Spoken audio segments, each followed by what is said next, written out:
This hybrid, the Hyundai Tucson 2.0 liter CRDI Sport, was provided by Auto World Vonderboom South Pretoria.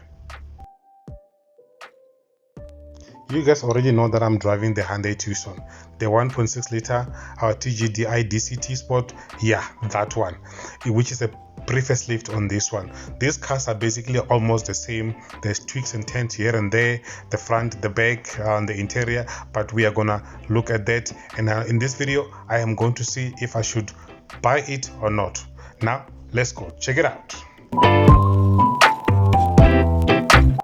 Quick question. The Hyundai i30 top spec, we call it the i30N, but the Hyundai Tucson top spec, we call it Hyundai Tucson Sport. Why? If we call the Hyundai i30N, then why can't we call the Tucson Sport Tucson N? I'm just saying. But anyway, let's get back to our video. Now let's begin by looking at the obvious difference between my car and this car. As you can see, the whole front end has been redesigned totally. Even the front splitter over there is not the same as that one in the pre-facelift. This one was designed much more with aerodynamics in mind, because then it can really let air inside and outside to maintain the speed. The whole front grille is redesigned. The headlights are redesigned. The headlights are xenon LED, and also the daytime driving lights are also LED. The same goes for the rear lights as well, LED. Here's a closer look at the fully redesigned front of the Hyundai Tucson. As you can see, it's totally different, and I like the front splitter here because it doesn't look stuck on like it does on the pre-facelift. This one looks much more attached, as you can see, and also it considers the aerodynamics. Those curves over there in the front is just a reworked front grille that makes the car to look even much more aggressive. Looking at the side profile of the car, everything still looks the same. It's still on the 19 inches alloy, although the make is a little bit redesigned, not that much. And also the side skirt has been redesigned a little bit. You know, it was designed with aerodynamics in mind, so that air can flow easily when you are speeding. Otherwise, there's not much that I can say on the side profile. It still looks the same.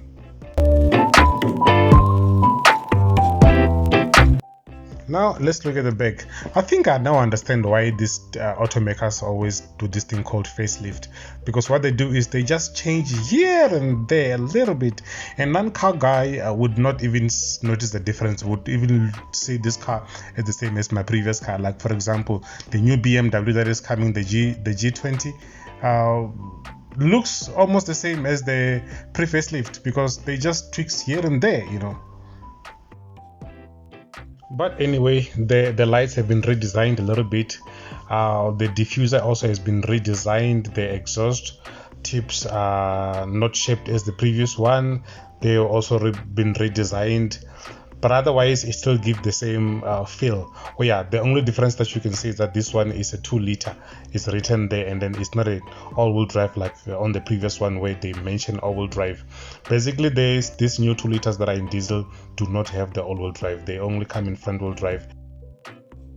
Now let's jump at the back and see what's happening here. Everything is exactly the same. It's a duplicate, it's a copy.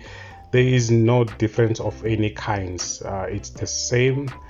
The full leather interior, the back pockets there in both seats.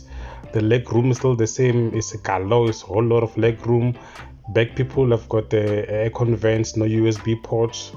Sunroof still the same. Now let's check out the front. This is the front, and the seats are operated the same, no different of any kinds. Still the full leather seats, but when it comes to the cockpit, that's where you start noticing a little bit of difference here and there.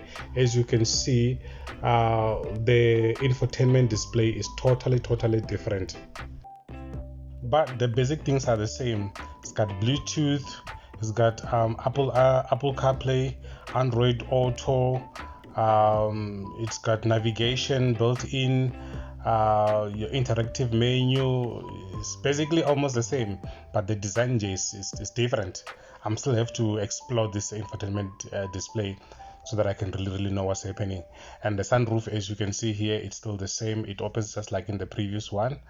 Yeah, we're back at the infotainment display because it really caught my attention. Yeah, it really did caught my attention, and it's user friendly. Hey, it does not jam or stuck. When you swipe, you touch, it just responds just like that. So I like that about it. And also something that I forgot to check for you guys is the reverse camera view. I should have put the car on reverse so that you can see how it looks on reverse, but I will find something for you so that you can be able to see. But otherwise, I'm happy with the interior of the car. And also, another major difference between this car and the pre-facelift is on the what do you call the driver information display. This one has 3 driving modes. There's a normal mode, there is a sport mode, and then there's an eco mode. Now, ladies and gentlemen, it is time for us to do the test drive of this beast. Let's go. Nah. Alright. Welcome to a test driving of the Hyundai Tucson N. Continue straight. Yes, this is your Hyundai Tucson N. We call it N Sport. Oh, okay. Yes. Okay. Yes. Okay, there's some power here. Mm-hmm. There's some. Okay, the reason I'm just driving this car is because I drive the same car, but I drive the pre-facelift because this one is the facelift. So I want to establish the difference before I can put my signature on the paper. Okay, and as you can see, the difference is the interior. The interior is not the same as that one. Also, you've seen the face. The face is different as well, and also the rear. Everything else is the same, you know. So I just want to drive this car and see if the speed hump. Yes. Okay. So now I want to do something. Just after this, I want to do something just to feel the difference. Right now, I kind of feel the same, except that I'm sitting in a different space environment because of the display here. Yes. Oh, please pass. Pass. Yes, and you too, pass. Because this car is diesel, né? When I'm driving my pre-facelift, already I don't hear the engine sound except when I'm in sport or when I'm playing. Yes. But right now I can just hear it, and then the sound is different because this one is diesel. Definitely diesel. But otherwise, for now, I'm not complaining. I'm looking for a space where there are no cars in front of me. Okay, we can take a left by the next stop sign there. Okay. Okay. That's power right there. Yeah. Exactly. And also the engine sound is good. For a diesel, it's very good. Yeah, it's very good. One thing which is the same as that one that I'm noticing is the road, the tires from the noise from the tires. Oh, it's yes. The same. Yes, I'm feeling the same. Yeah. If you can close my eyes and put me in this car and then ask me which car am I in? Oh, continue. Go straight. Yeah. T-junction, sorry, this side. Oh, okay. Yeah, I wouldn't tell the difference because now the drive. There we go.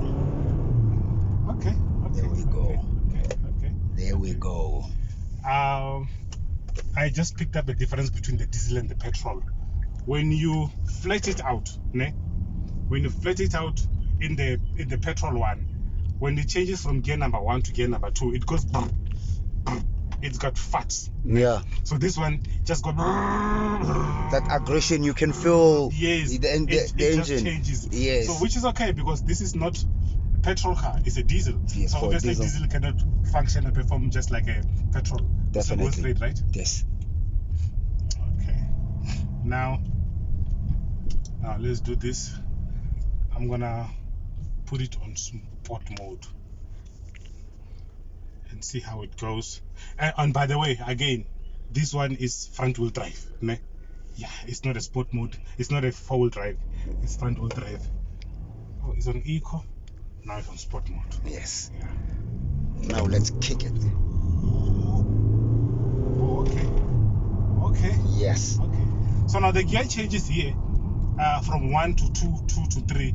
Sounds as if it's on the petrol from 3 to 4 because like I said, it doesn't do no, but it changes and it screams and it makes noise. So I don't know if you guys are able to hear this noise, but let me just do this. Okay, sport mode here. There we go.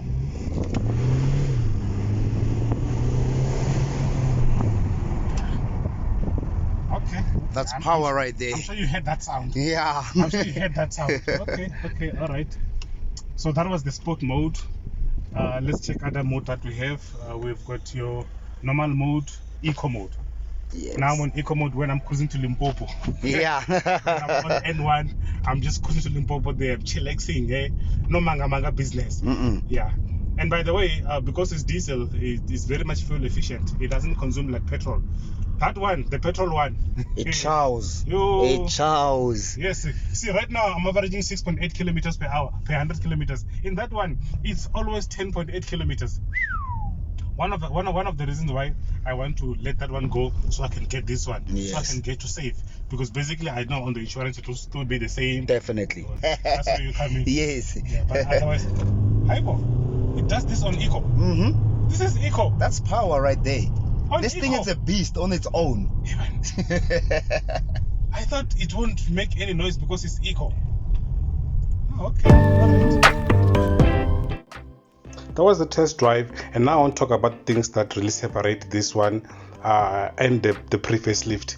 I've already spoken about the body and the likes, you've seen that, but now let's talk about other technical stuff that you did not see. For example, this one is a 2-liter diesel that is turbocharged.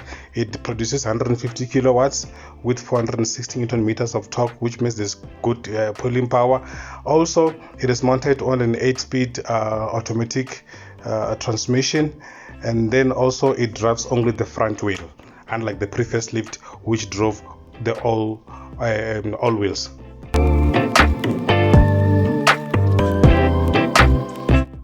Another thing that separates the pre-facelift and the facelift is the driving modes. It has got 3 driving modes: your normal mode, your eco mode, and your sport mode.